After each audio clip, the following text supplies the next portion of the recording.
morning all, and hope you had no difficulties in joining the presentation and that everyone can hear me well.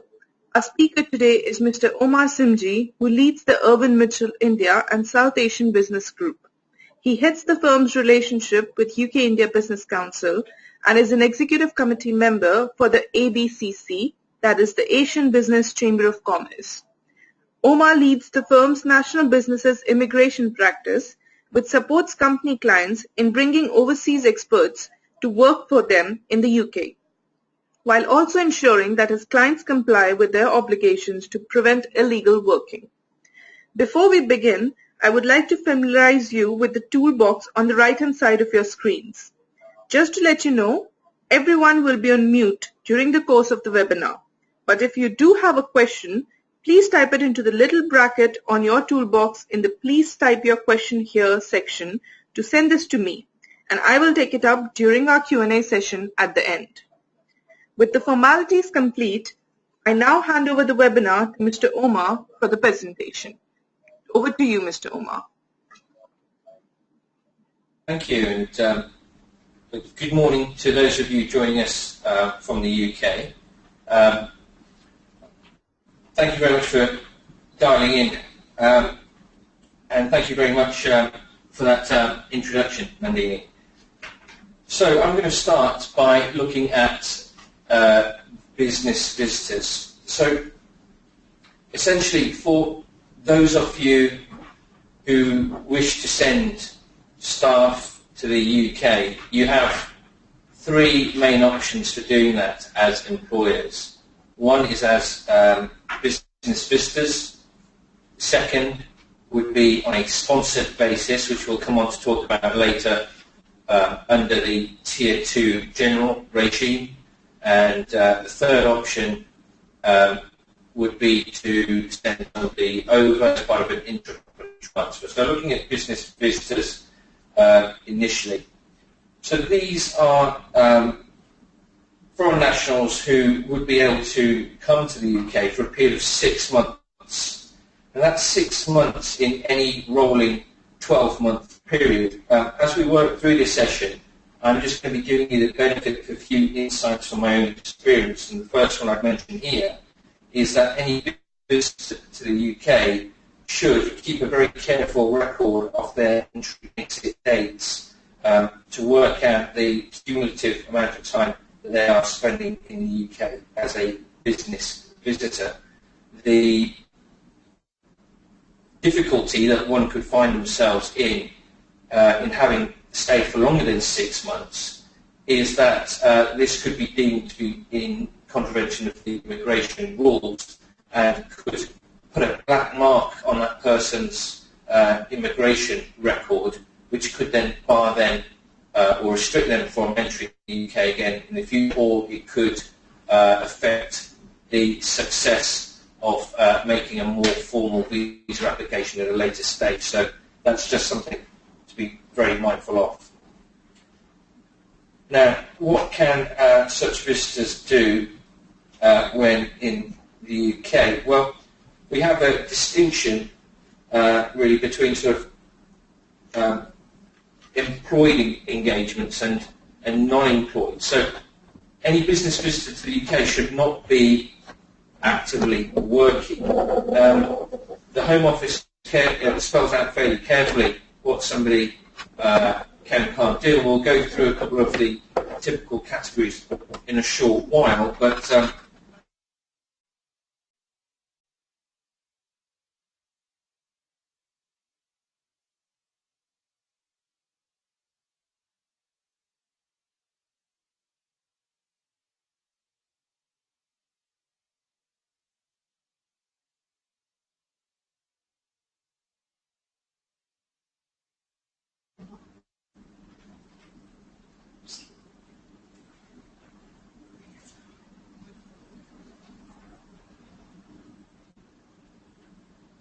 next slide, please.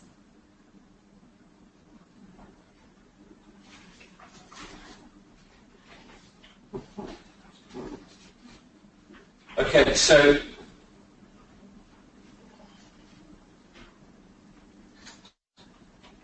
The immigration rules then spell out for us what somebody can do, and I've listed a few of the things on the slide. So I'll hit on those which I most commonly come across. So attending meetings would be a very common purpose for a business visitor, as would be arranging deals or coming to the UK to sign off on agreements or contracts. I do stress that what I'll be going through will be most common examples, and this is not a definitive list of all of the permissible activities. So if you are thinking of sending somebody to the UK as a business visitor, do not treat this as a definitive list. Then if you can't find the appropriate category here, then you're welcome to speak to us or another immigration lawyer to see if there is a suitable permissible activity that somebody can come to the UK to do. Next slide, please.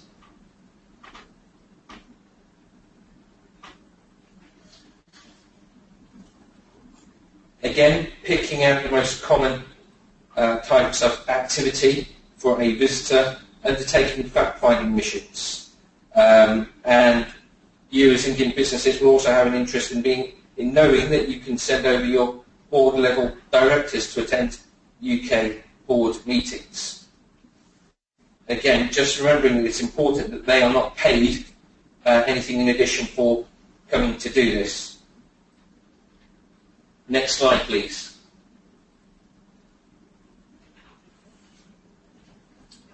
I think as a nod to the fact that Indian businesses, whilst they're employed in a number of industries across the UK, typically will be involved, as far as we see from our perspective, in IT businesses and engineering.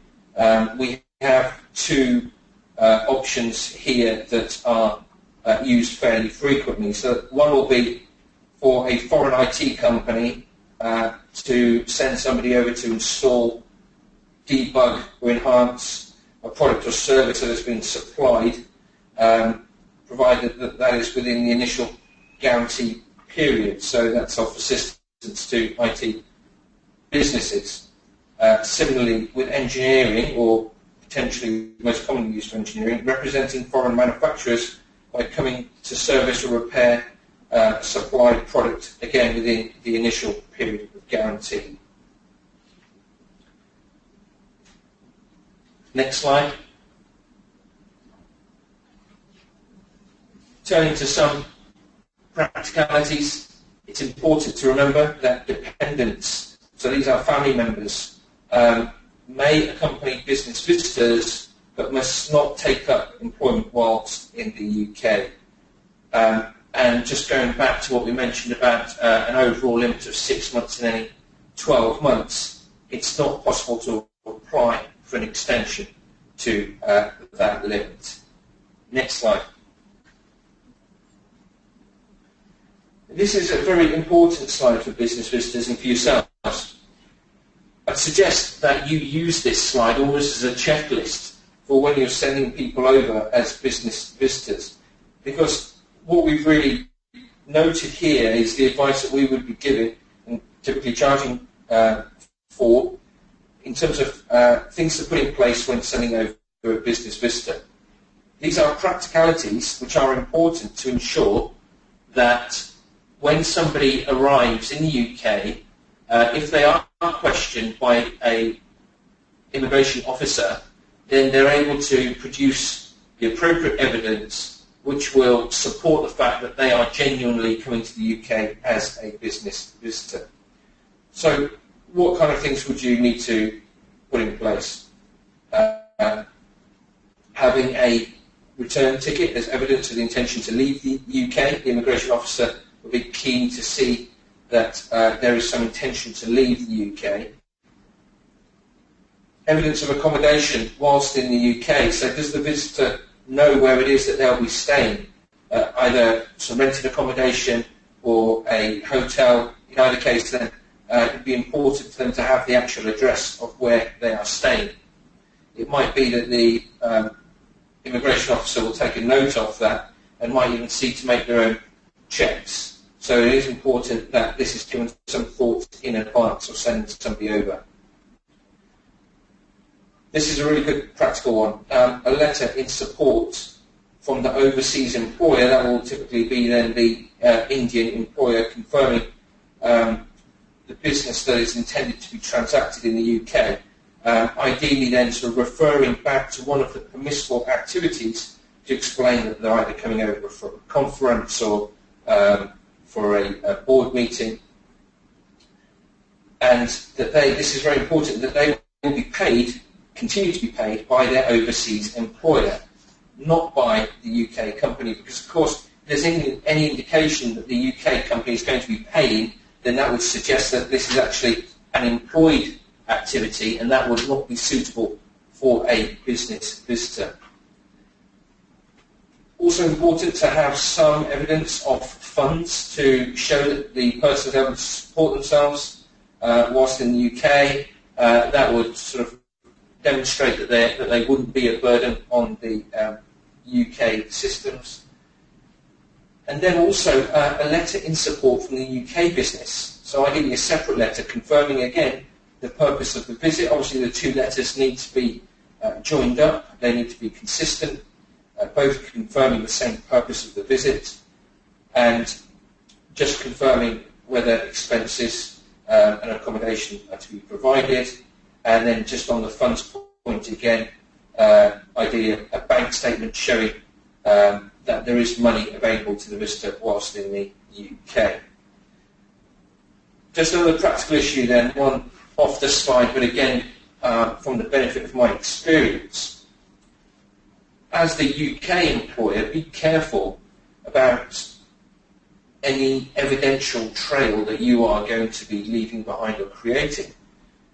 If you are going to the length of setting up, say for example, a UK email address for the business visitor, that is invariably going to lead to a chain of emails which could then create evidence of the fact that the person is here doing work which they should not be doing, that they're in fact working or doing some activity which is not a permissible activity. So just be mindful of the fact of not creating too much evidence which could create a problem for you later down the line. If, for example, say there is a Home Office inspection of the UK employer's premises and they're able then to detect from email and other evidence and traffic that a business visitor is here from India and they are doing more than they should be doing. Next slide. Just going to hit on very briefly the fact that there are certain permitted paid engagements which are quite limited, also in scope, and that the person can only stay for up to 1 month, and although they can receive a fee payment. Next slide. And I've just given you two of the most common examples. One will be relevant to those of you who are in education services. So permitted paid engagement can include lecturing, participating in chair selection panels. A second one, which was a relatively recent development, but actually was something that caused me some problems about sort of 5 years ago when a UK client was involved in some very, very big litigation here in the UK. They needed a particular expert to come to the UK, and there didn't seem to be an easy route for sending over these experts who, as far as we could find, were only available in the US. And so we did raise the issue with the Home Office, and subsequent to that, not saying purely based on our representation, but this additional category of permitted paid engagements was added, which essentially allows for litigation support and assistance for people to come over for that purpose. Next slide. Right, so just an overview of some of the risks and giving you some insight into what can go wrong. I've already talked about how a business visitor if they step outside of what they're meant to be doing or they stay in the UK too long, could have a black mark on their immigration history. But also if they're here doing non-permissible activities, that could amount to illegal working. It could result in a fine of up to £20,000. It could result in criminal prosecution if the UK employer was knowingly employing the business visitor. It could impact on the UK company's sponsorship licence. That's a really important one. So this is not just about creating a problem for the individual. It could create a problem for the UK sponsor. It could lead to their licence being revoked. And can you imagine that if your UK group company, who relies on its licence to bring in expertise from India, suddenly lost its licence, that could create a massive problem for a global business. Next slide, please. Right, so we've talked about business visitors. What we're going to talk about now are ways in which UK employers can sponsor people to come to work for them in the UK. The government's making this increasingly more difficult, but what is interesting is that I am receiving an increasing number of inquiries about how Indian businesses can go about sending people across to work in the UK, or how UK businesses, perhaps subsidiaries of Indian businesses, can recruit experts from India to come and work for them in the UK. One important issue is that the UK employer just needs to be aware of compliance issues, which I will talk about later in more detail, because there are some risks associated with that and things to be mindful of. Next slide, please. So before the UK employer can employ an overseas national, they first need a sponsorship licence. This is something they need to apply for, and they can do so online, but in advance of doing so, they need reference to a certain number of documents, mandatory documents, which have to be sent to the Home Office. Now, the documents that are sent will largely depend on whether the UK company is applying for a Tier 2 general licence or a Tier 2 general intra-company transfer licence, or whether it's applying for both of those.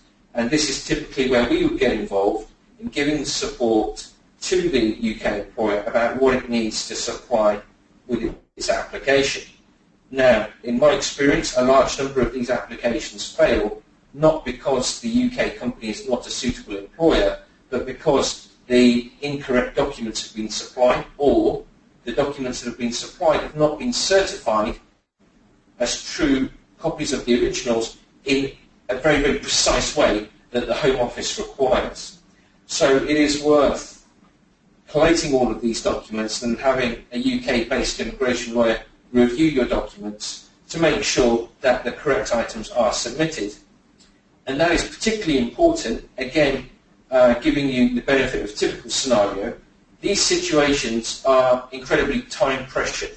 The UK employer has decided it needs to bring in an expert, it needs to do so as quickly as possible. That means that the whole process needs to run as smoothly and efficiently as it can. And that means that when you apply to be a licence holder, that application needs to be successful on the first attempt, and you can't afford any further delays in the application being rejected. Just a word of caution in relation to the sponsorship licence. One of the things that you need to do and be mindful of is that when you do sponsor and employ somebody via the UK company, if there's a change in circumstances of the employee, or you no longer employ that individual in the role for which they were recruited for, you have to let the Home Office know through the sponsor management system. That is an important point. Next slide, please.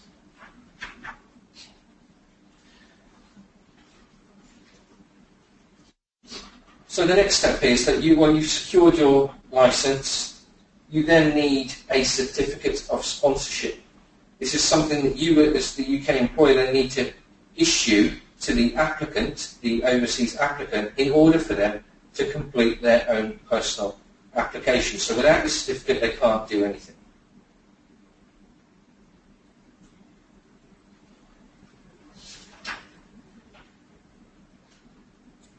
And just to add that in terms of the individual's application, which is not something I'm going to feature on in this session, but just to be aware that if the person is applying for the Tier 2 general category, then they will need knowledge of English, and they'll have to submit proof of having acquired an acceptable level of knowledge of English as part of their application. Now, for certain applicants from certain countries, the Home Office is happy to just accept that that person will speak English to a satisfactory level, so the proof will not be required. And although a large number of people in India obviously speak English to a very, very good level, India is not one of the accepted countries. So Indian nationals would need to supply proof of having the ability to speak English to a satisfactory level. Next slide, please.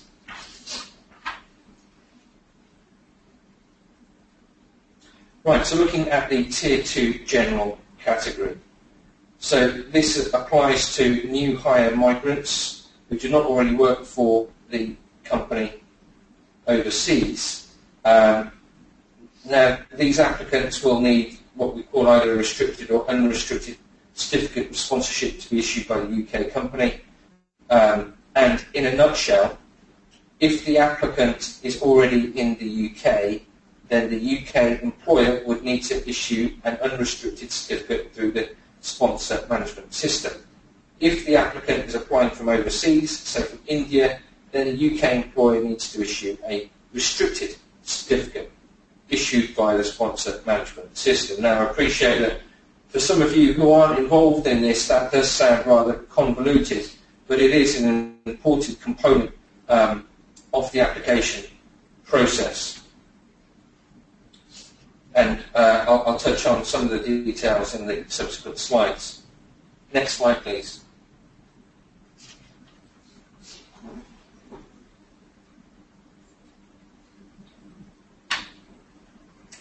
If you need a restricted certificate, i.e. this will be for somebody applying from overseas, the timing of your application is absolutely crucial.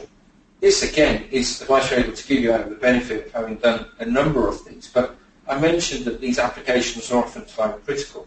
But you need to be mindful of the fact that the Home Office considers how many restricted certificates to issue on the 11th of each month. And that means you, as the UK employer, need to have requested one before the 5th of every month. So just when you are planning your steps, just be mindful that you really want to be asking the Home Office to issue a restricted certificate before the 5th of the month. Next slide, please.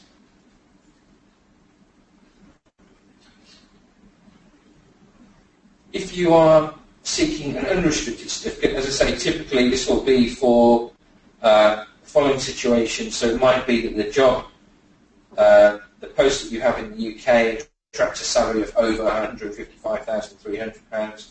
It might be that the person already works for you and already has an existing visa. They simply require an extension to the existing visa. In that case, an unrestricted certificate would be required.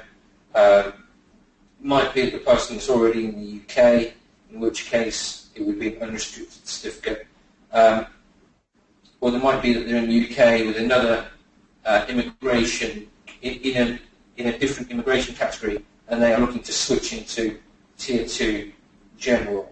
The point is essentially that an unrestricted certificate is much easier to obtain than a restricted certificate. So it's, again, from a planning perspective, something to keep in mind. If you are looking to recruit for a role and you are interviewing a number of applicants, you might want to be mindful of the fact of there could be somebody in the UK who's an Indian national as a possible applicant, or there could be somebody in India, but it's invariably going to be a lot easier to recruit an Indian national in the UK via an unrestricted certificate as opposed to the Indian national in India for whom you would need a restricted certificate. Next slide, please. Just a bit more about the process then. If we are going down this Tier 2 general sponsorship route, you need to satisfy the Home Office that there is nobody in the European Union who has the ability to perform the requirements of the relevant role. Because if that person exists within the European Union, then you shouldn't need to employ somebody from outside of the EU, i.e. From India. So what you need to do is advertise the role. This is in satisfaction of something we call the resident labour market test.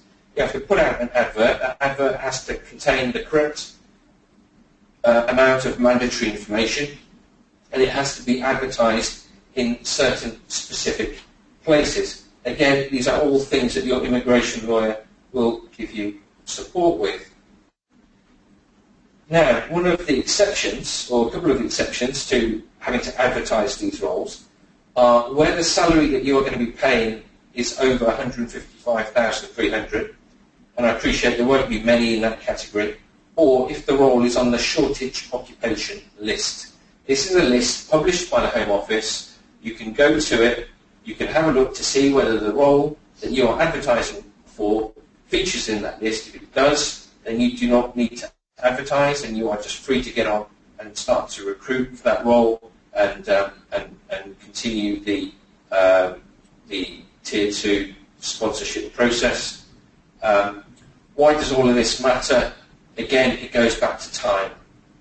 Often you, as businesses, will be under pressure to get this resolved as quickly as possible, and if you're having to advertise for 28 days, that can slow down the process. If you're not having to advertise, then of course it speeds things up considerably. Next slide, please.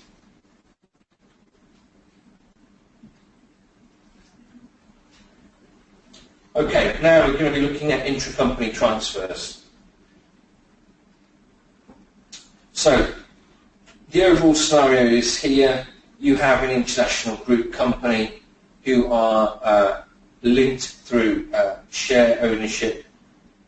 You should, using this category, be able to send somebody from an Indian group company to the UK group company. Key component is that there is no advertising required for the role that you have in the UK group company. Next slide. So I'm just going to run through the different categories that you can consider for sending people to the UK via this intra-company transfer route. The first is in relation to long-term staff. Now, the salary that you're willing to pay will largely determine for how long somebody can stay in the UK. If you're willing to pay a salary of more than 155,300, a person could possibly stay in the UK for up to 9 years. If the salary is less than that, then they could stay in the UK for a maximum of 5 years and 1 month. I just mentioned something now from a planning perspective.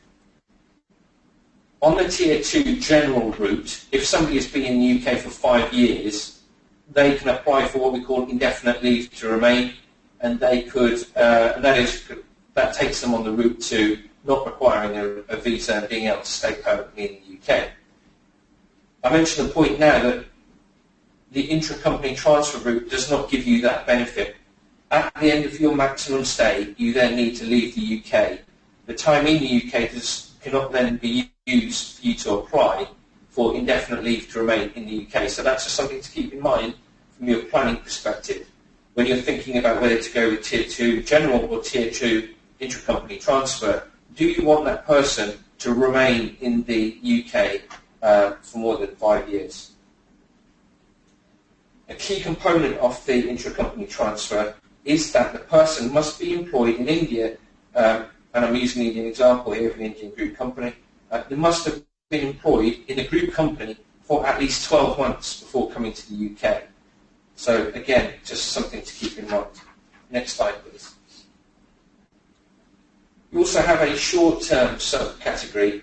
So this is for people who will be staying in the UK for up to 12 months. There's a much lower salary requirement, so where the minimum salary level is an issue, then this could be the route for you. The job that you have in the UK must be of a graduate level or above. Next slide, please. You also have a graduate trainee route, again allowing for stay in the UK of up to 12 months. It does require a structured graduate training programme, and there must have been 3 months employment in the group companies or overseas before the person can actually transfer across to the UK.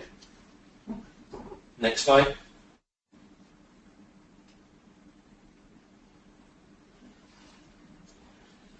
Okay, skills transfer. It's often forgotten about, but suitable for migrants coming to the UK to acquire skills and knowledge needed to perform their role overseas. So almost like a secondment from a learning perspective for the person to be able to then either impart knowledge to the UK workforce or to gain that knowledge and impart it back home in their originating company. So that would allow you to stay in the UK for up to 6 months. Next slide, please.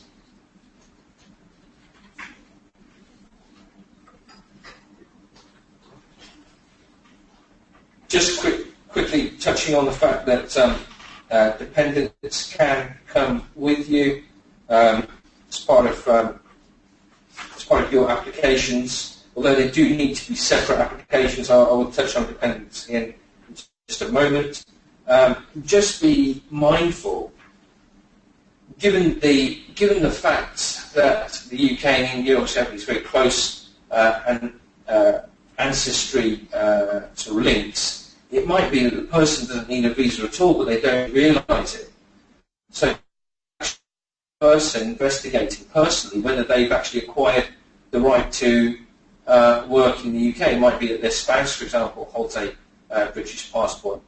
So do look at that, of course, before you launch on the very sort of lengthy and costly process of going down the Tier 2 route. Next slide, please.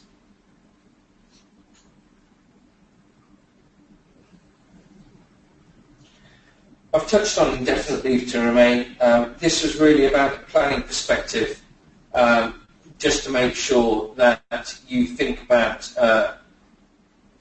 long-term roles, and in line with that you choose the appropriate immigration category of either general that would allow the person to stay in the UK long-term, or intra-company transfer where they would have to return to India at the end of the term. Next slide, please.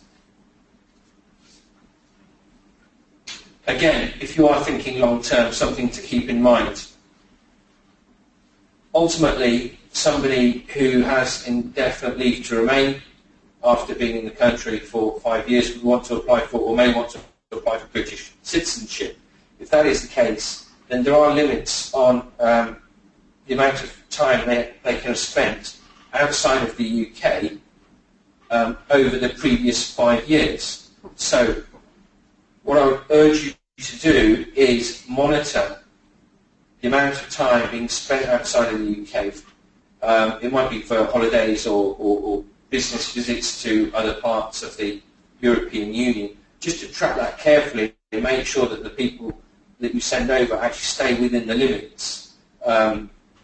It might be that you've got no long-term plan for them to stay in the UK, have indefinite leave to remain and then apply for citizenship. But if you don't know, if you haven't decided that, better err on the side of caution and make sure they don't spend too much time outside of the UK. So you've always got the option in the future of being able to apply for citizenship. Next. Okay, just wrapping up now. Key things to keep in mind. just to think about the length and frequency of the stay in the UK. What do you actually need the person to do? How long do you need them to stay in the UK? Bear in mind that these applications can take time, problems can arise. You need to have a backup plan in place because at certain points these applications will be made and things will be outside of your lawyer's hands, they'll be outside of your hands, and they will be with the Home Office. And there isn't much you can do when that happens to speed the process up.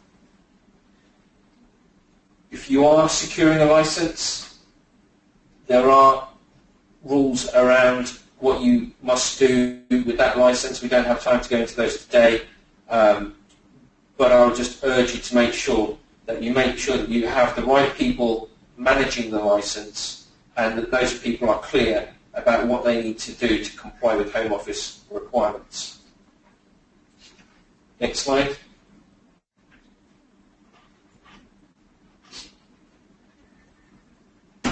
Finally, final practical considerations. Be mindful that when the person makes their application, they're going to be without their passport for a period of time. For somebody who undertakes regular business trips, that may well be an issue. What is their immigration history? It's worth the immigration lawyers supporting not only the employer but also the applicant, because they may not have revealed to you everything about their immigration history, but they do need to detail that in their application. And when the lawyers are looking at that, they can just troubleshoot at an early stage, identify something which they think is going to be a problem, such as overstaying in the UK with another employer, and then we can put in place a plan to deal with that at an early stage, as opposed to making the application and then finding out 6 months down the line, after investing a lot of time and effort, that the application will be rejected because there was a problem with the person's immigration history. And very finally, dependents. On my very first immigration job, I did an excellent bit of work in securing a visa for a HR director coming to the UK. He called me from an airport in America and said to me, "Omer, what about my wife?" He hadn't mentioned anything about his wife needing to come to the UK in the 4 months that I'd been speaking to him prior to that. He just assumed his wife would be able to travel on his visa, and that's not the case. And he was initially a bit upset when I told him that we'd have to make a separate application for her and that she would have to remain in the US for a further 5 weeks. But when he realised that perhaps that would give him some time away for 5 weeks, then he was less upset about it. But I just mean to remind you that we mustn't forget about people's dependents. Do they need to bring their partners and children with them? Let's deal with that at the same time that we make the applications. I am now happy to take questions.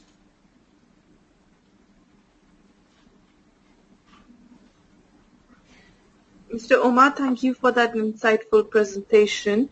We are now open to questions from the audience. Okay. So the first question is, Mr. Omer, what are your views on the proposed Commonwealth visa for the Indian students? Do you think it would be beneficial for the companies?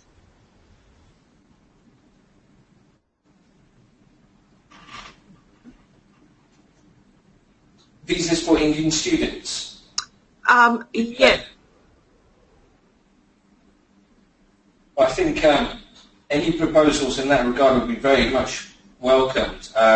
We do see a high level of activity between India and the UK, so we certainly are in support of those proposals. Okay. The next question is, looking at the UK visa rules, how would they be in comparison to other G8 countries like USA, Germany, etc., with regards to sourcing skilled labor globally? Well, the requirements that are being imposed on Indian businesses are exactly the same as those being imposed on those other jurisdictions. So these are not rules which are bespoke to UK employers. the same processes are in place for all of the countries. The only slight requirements which are relaxed are in relation to the English language requirement that I mentioned, which is going to be part of the Tier 2 general process. But apart from that, these are harmonised rules that apply to all. Okay, thank you. The last question is, you mentioned the transfer of visas from one... Sorry? My name's Ben. Hi. Can you hear me? Yes. Hi, my name's Ben. I assist Omer on immigration matters. If I could just jump in, just mention that, because you mentioned Germany, we, as part of the European Union, we have different rules applied to other European countries. If you are a citizen for other European countries, you should be able to come to the UK without visa and work and live here. That's correct. The last and just one more point on that. I think there's often some there's often a belief, I think, or a misunderstanding that having secured the visa to come to the UK, the Tier 2 visa to come to the UK, that then allows access to European countries. But unfortunately, that's not the case. And it's a matter of some frustration to people that they then need to apply for separate visas to, once they're in the UK, those Indian nationals need to apply for separate visas to go to, say, Germany, France, those places where they have other operations. That's correct. So people who come in Tier 2 visa need to apply for a Schengen visa for that. Yeah. Okay. The last question that we got is, you mentioned the transfer of visas from one category to another. When transferring from inter-country visa to Tier 2 general visa, do the applicant need to go back to India, or can it be done within UK? That can be done if the person's already in the UK on an intra-company transfer visa. They can do an in-country switch to Tier 2. So in that situation, they would be able to remain in the UK, provided that they remain within the term of their existing visa. So long as there is time left on their existing UK visa, then they can do that switch within the UK.